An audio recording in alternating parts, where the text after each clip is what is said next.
बिदिब्ला नायलांबाय थादो जों मा खालामो मायो दे।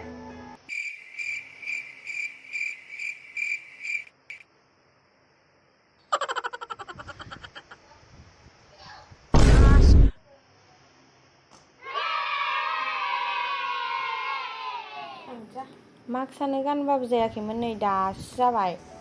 ओमफ्राय नै आंहा देलायखांबाय। ओमफ्राय नै सासेया दाबो देलायखाङाखै नायनोबा नै मा खालामगासिनो। नै बेहा दाबो देलायखाङा बेखौनो नेनांसिगोन नै। थांनो थाबायबाय सान्दुं गोसाथार बेटारियानो दाबो फैया। थाबायगासिनो नै गारि गैया दाबो।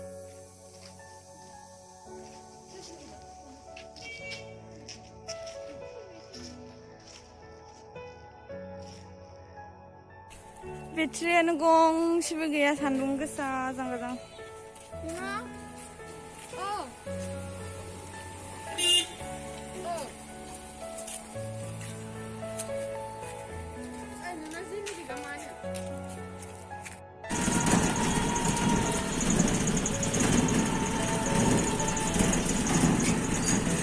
नै टाउन मोनफैबाय। ओंखाम जाबोआखैमोन नालाय ओंखायनो उखैनानै नै साउथ इण्डियानावहाय आलु खरथा जाफैग्रोबाय जोंहा। ओइहाय होनलाय।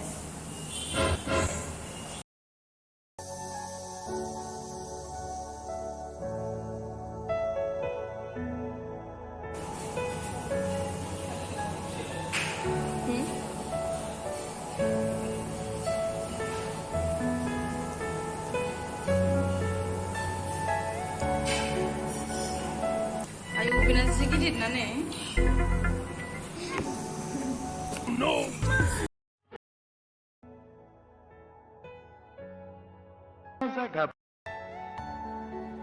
बिशालावहाय थांसै एबाराव बेरायहैसै। नायलांबाय थादो लोगोफोर। नैबेयो क'क्राझारनि बाजै हटेल। ओमफ्राय बिनि खाथियावनो नै बियो गौरां भेलि। मिन्थिखायोना बांसिनानो। ओमफ्राय क'क्राझारनि नङैफ्रा मिन्थिया जानो हागौ आरोना। ओमफ्राय नैबेयो जाबाय बिशाल मोनफैबाय। मा लानाय जायो नायदो। नै सिङाव हाबबाय लोगोफोर। आङो मा नुदों बेखौ नोंथांमोननि गेजेरावहाय देखायलांनो नाजागोन जे हायो बेखौहाय नायलांबाय थादो।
relaxing ingredients.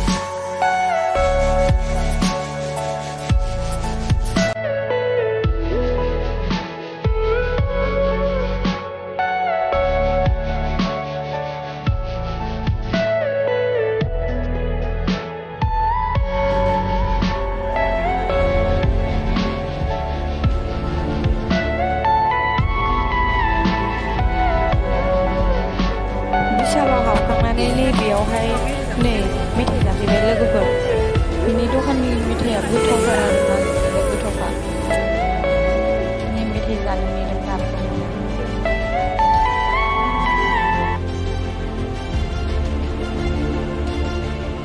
नै लोगोफोर मेथाइआ मोनफैबाय नायनायावनो गोथाव नुखायोना आजाबा बिराद गोथावखा चाइनिस बक्स दखाननि नामा इउएन खाथियावनो क'क्राझार इउएन स्कुल खाथियाव